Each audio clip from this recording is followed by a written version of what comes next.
हार्टबीटला धडधड जरा वाढली होती आणि बऱ्याच लोकांना काळजी होती. मला सुद्धा काळजी होती, मला सुद्धा टेन्शन होतं. एक तर बाळासाहेबांच्या तब्येतीचं, पुढे काय होणार याचं, आणि त्याच्याहून महत्वाची ही कोणी बोलून दाखवली नाही, पण आपल्या सर्वांच्या मनामध्ये हे एक प्रश्न होता, ही एक काळजी होती की हे झालं तर निवडणुकीच्या तोंडावर झालंय, आता पुढे निवडणुकीचं कसं व्हायचं, प्रचाराचं कसं व्हायचं. तर मला बऱ्याच लोकांचा महाराष्ट्रावरनं फोन आला, बऱ्याच दिग्गज नेत्यांचा, ज्येष्ठ नेत्यांचा. काही मंडळी इकडे स्टेजवरती बसली आहेत, ते मला येऊन पुण्यातून भेटून सुद्धा गेले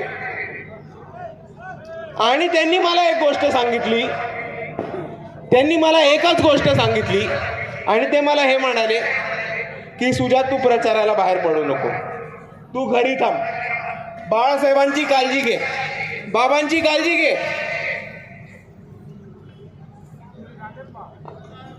आम्ही वंचित बहुजन आघाडीचे सर्व कार्यकर्ते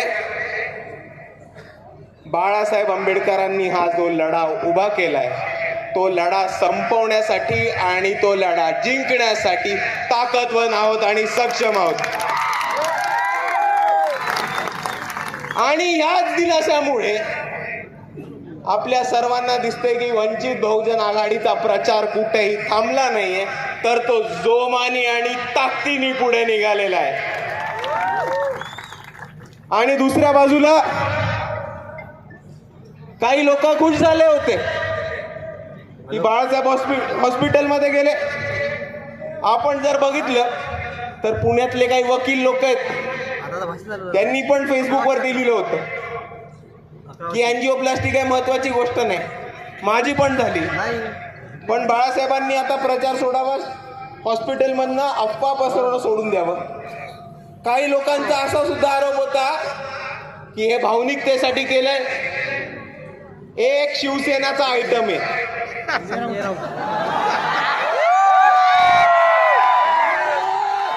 ते म्हणाले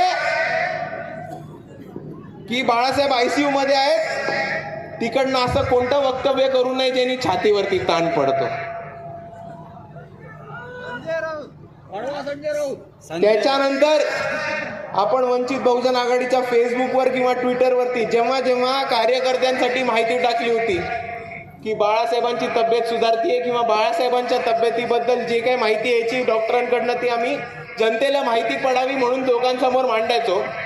त्याच्या खाली राहुल गांधींचा फोटो असलेला, मल्लिकार्जुन खरगेंचा फोटो असलेला, नाना पटोलेंचा डीपी असलेले लोक, ते ट्रोल कार्यकर्ते, चिल्लर 5 रुपयासाठी कमेंट करणारे कार्यकर्ते, हे तिकडे म्हणत होते की बाळासाहेब आंबेडकरांना पाकिट बंद झालं म्हणून ते आयसीयू मध्ये गेले, बीजेपीनी प्रचारासाठी पैसे नाही दिले म्हणून बाळासाहेब आंबेडकर हॉस्पिटलमध्ये झाले. आणि तुम्ही ह्या लोकांची मानसिकता बघा, तुम्ही या लोकांचा प्रभाव बघा की हॉस्पिटलमध्ये गेलेला एक व्यक्ती, त्याच्याबद्दल खालच्या पातळीवरती अतिशय नीच पद्धतीची टीका टिप्पणी करणारे ही लोक आहेत. आणि त्याच पद्धतीने मी जेव्हा खामगावमध्ये आलो तेव्हा खामगावमधल्या पण काही लोकांनी सांगितलं होतं की इकडे मोठ्या प्रकारात हा प्रचार केला होता की बाळासाहेबांना खामगावमध्ये काही लोक येऊ देणार नाहीत. या लोकांना मला एकच गोष्ट सांगायचंय की शेर हॉस्पिटल से बाहर आ गया.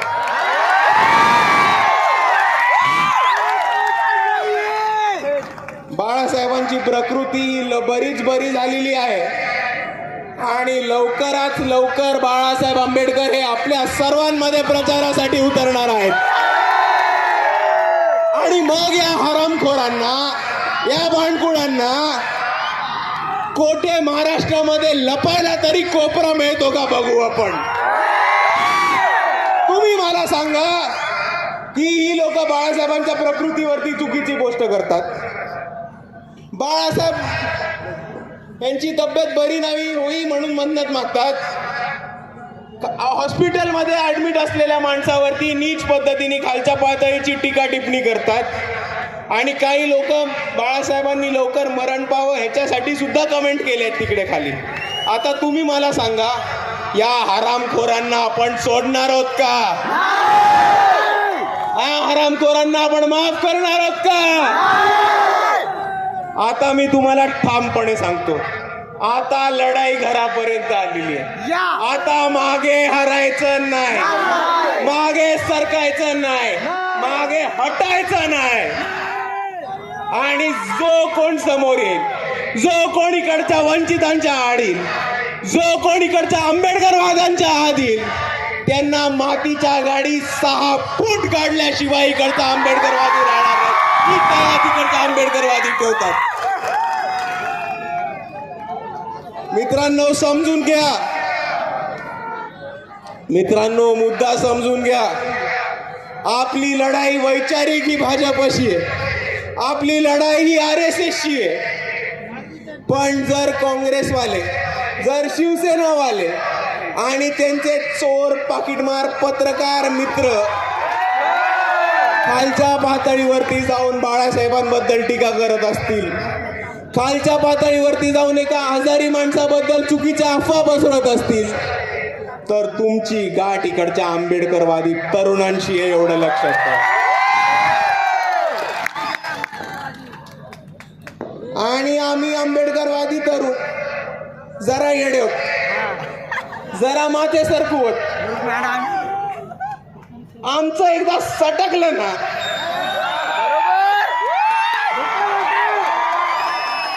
आमचं एकदा सटकलं ना, या महाराष्ट्रात तुम्हाला लपायला जागा नाही राहणार, एवढं सांगतो.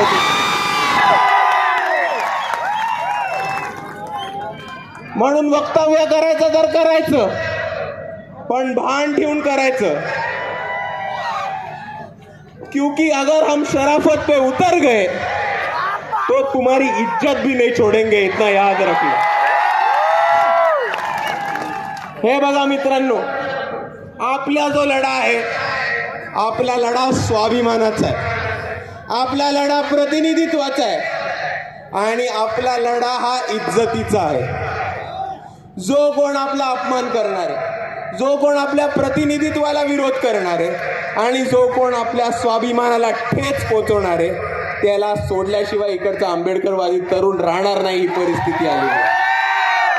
आणि ह्याच पद्धतीने काम करत असताना आपण एक गोष्ट समजून घ्या की ह्या महाराष्ट्रामध्ये आता इकडे एक मोठी खानावळ चालू होती, मराठ्यांची खानावळ चालू होती.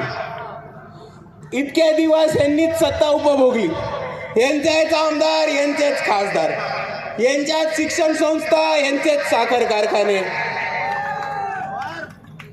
यांचे पोरं आमदार तर यांचे लेकरं खासदार, ग्रामपंचायत पण लढणार हेच, नगरसेवक पण लढणार हेच. इतके दिवस आपण यांच्या खानावळीत उभे होतो, आपल्या ताटात काही पडलं का? मग आता काय करायचं? आपली खानावळ करायचं काय आता? काय आता आपल्याला आपल्या स्वतःची खानावळ उभी करायची. आता वंचितांची खानावळ उभी राहणार आहे या महाराष्ट्रामध्ये. या खानावळीमध्ये ताट पण आपलं, जेवण पण आपलं, वाढपी पण आपला, चूल पण आपली, मटण पण आपलं आणि बोकड सुद्धा आपलं. आणि तुम्हाला सोप्या शब्दात सांगून जायचं तर आपलं ताट म्हणजे आपला मतदारसंघ, आपलं ताट म्हणजे आपला मतदारसंघ, आपलं जेवण म्हणजे आपलं मत, आपला वाढपी म्हणजे आपला उमेदवार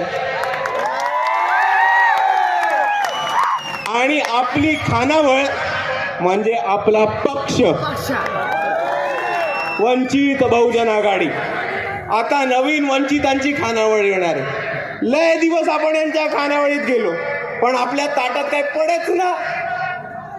आता थकले, इकडचे वंचित त्रस्त झालेत, इकडच्या धनगरांनी, माळ्यांनी, तेळ्यांनी, सायांनी बौद्धांनी, चर्मकारांनी, मातंगांनी, लेवा पाटीलांनी, दखनी पाटीलांनी, मराठ्यांनी, रयतेच्या मराठ्यांनी, मुसलमानांनी, हटकरांनी, आदिवासींनी, भिल्लांनी, कैकड्यांनी, घिसाड्यांनी, कोळ्यांनी, महादेव कोळ्यांनी या सर्वांनी एकत्र येऊन ठरवले की आता ह्या प्रस्थापितांच्या खानावळीमध्ये जायचं नाही, आता आपण आपल्या स्वतःची खानावळ उघडू. आणि जेव्हा या महाराष्ट्रामध्ये वंचितांची खानावळ उघडेल तेव्हा आपण एक गोष्टीची गॅरंटी ठेवा की एकही वंचित उपाशी झोपायला जाणार नाही.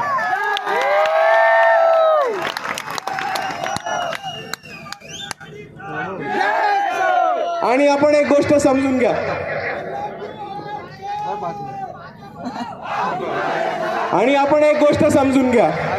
आपण ह्यांच्यात खानावळीत काही मिळालं नाही म्हणून स्वतःची खानावळ चालू करायचा निर्णय घेतलेला आहे. ह्यांच्या खानावळीत मिळालं असतं तर स्वतःची खानावळ टाकली असती का? नाही.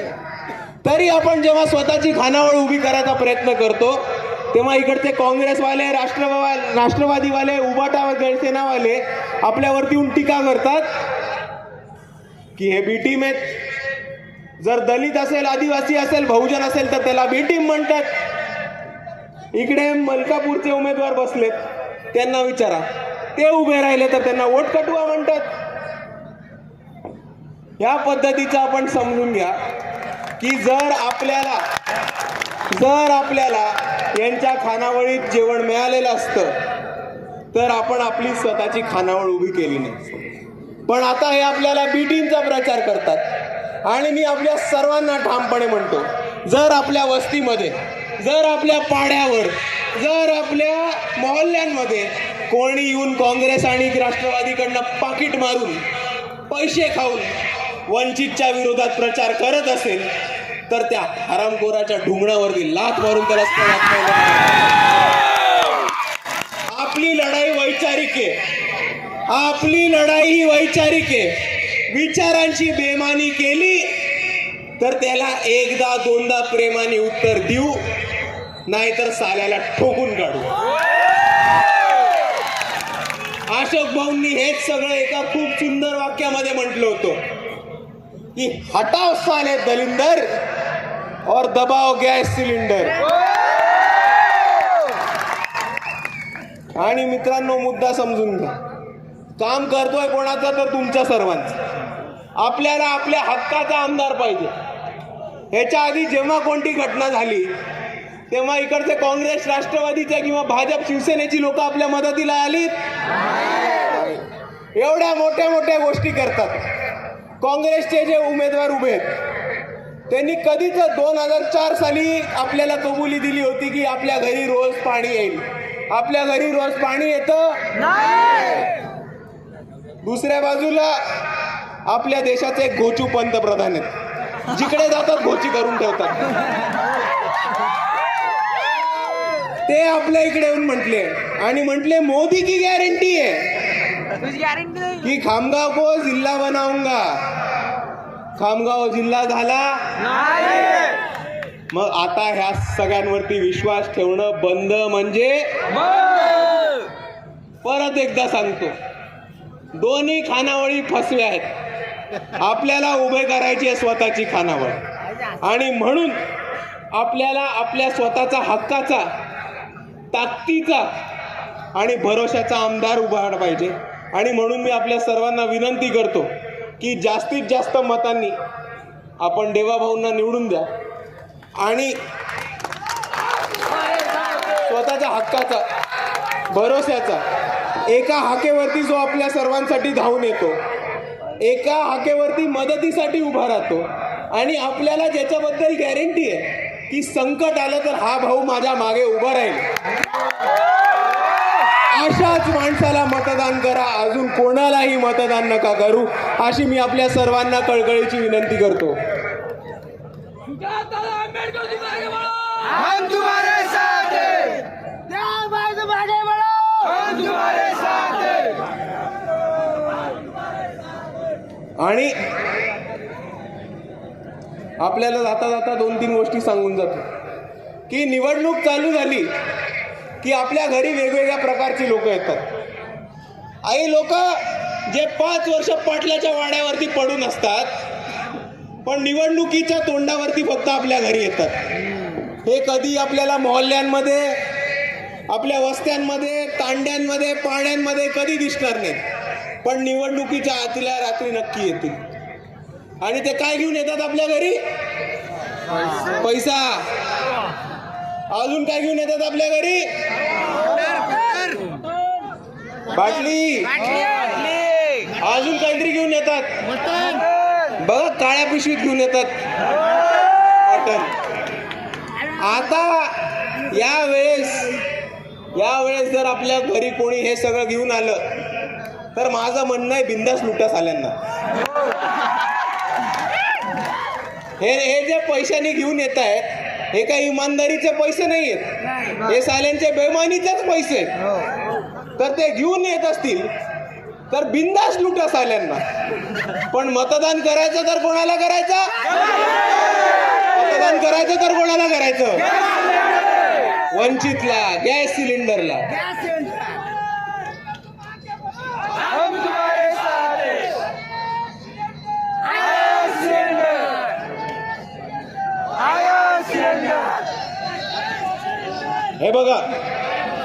हे बघा, आपली जी लढाई आहे ती लढाई स्वाभिमानाची आहे.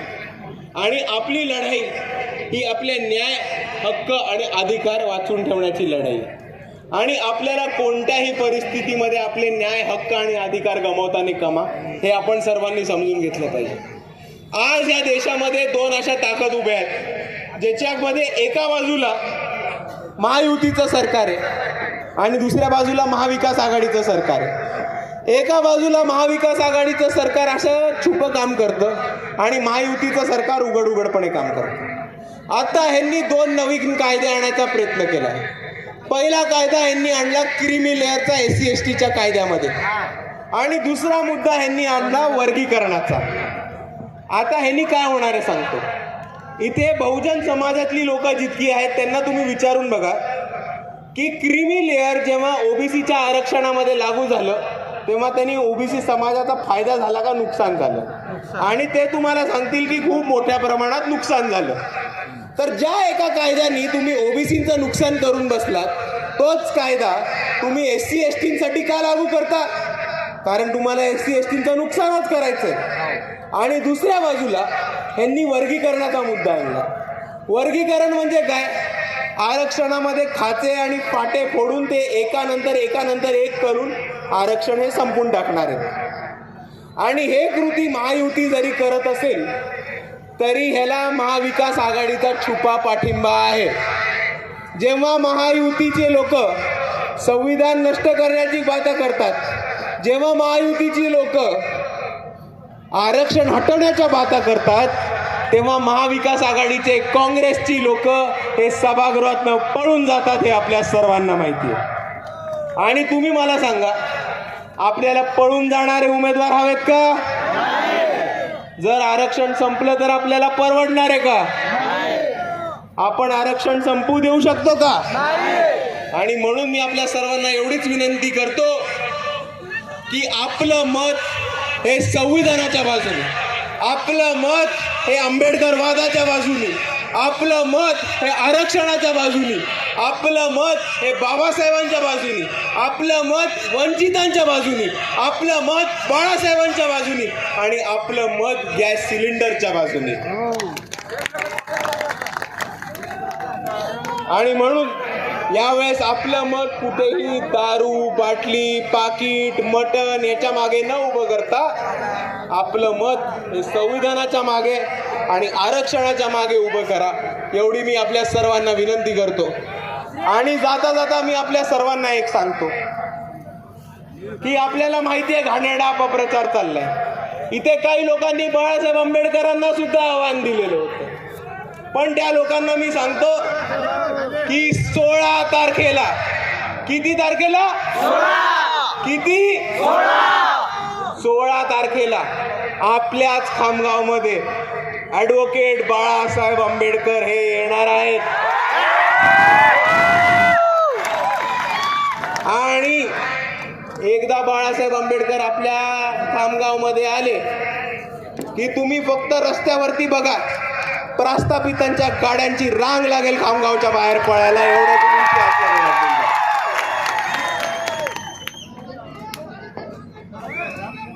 हम तुम्हारे साथ.